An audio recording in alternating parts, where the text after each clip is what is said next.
bonjour à tous, merci. Oui, effectivement, en tant que maire d'Octeville et vice-président de la CODA en charge de l'agriculture, ma place est effectivement dans l'atelier alimentation durable.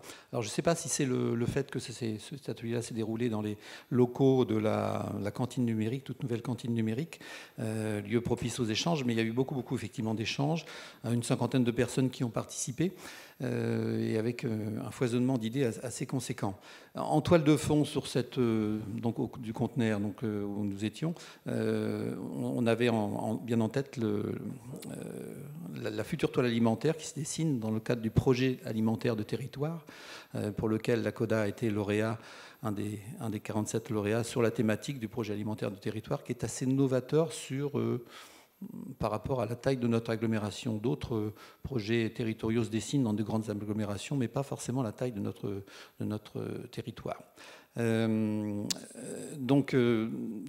projet alimentaire, avant de venir aux 3 propositions, il part du constat que notre territoire, fait 17 communes, a des atouts considérables, des terres d'une qualité agronomique exceptionnelle, une ceinture maraîchère qui était en train de disparaître et qui se reconstitue grâce à l'action de la CODA et notre action et d'autres partenaires, une région d'élevage reconnue, la proximité aussi de ressources marines, et donc il fait qu'on a effectivement des atouts considérables, mais on s'aperçoit aussi que l'alimentation locale n'est pas faite beaucoup de production locale. Beaucoup de choses partent à l'extérieur, on est en une faible partie sert alimentée notre territoire, et effectivement ce projet alimentaire vise à reterritorialiser, c'est assez difficile à dire, notre alimentation locale. Les 3 solutions. Voilà, les 3 solutions rapidement, donc dans les 3 minutes qui me sont imparties. Donc il y a une première table ronde d'experts qui s'est réunie sur la demande des consommateurs, sur les thématiques de demande des consommateurs, une réponse à la crise agricole et un enjeu pour l'économie des territoires.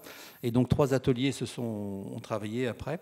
Et donc les 3 ateliers, les 3 propositions. Donc la première, une distribution efficace des produits locaux sur le territoire. Mieux connaître, et ça c'est effectivement l'impact de la future toile alimentaire, mieux connaître l'offre existante et résoudre la question de l'alimentation. On a beaucoup parlé notamment du dernier kilomètre, qui était quelque chose de très important, qui revient dans de nombreux territoires, avec des pistes concrètes, donc s'appuyer sur l'existant, notamment la grande distribution, et valoriser aussi les produits invendus par le don alimentaire, ce qui est aussi une piste. Donc la deuxième proposition, c'est proposer à tous une alimentation de qualité. À l'interface de tout ça, il y a des thématiques santé sur le territoire qui sont prégnantes, qu'on peut améliorer, et par divers aspects, mais aussi par l'aspect alimentaire, l'aspect de la qualité de l'alimentation.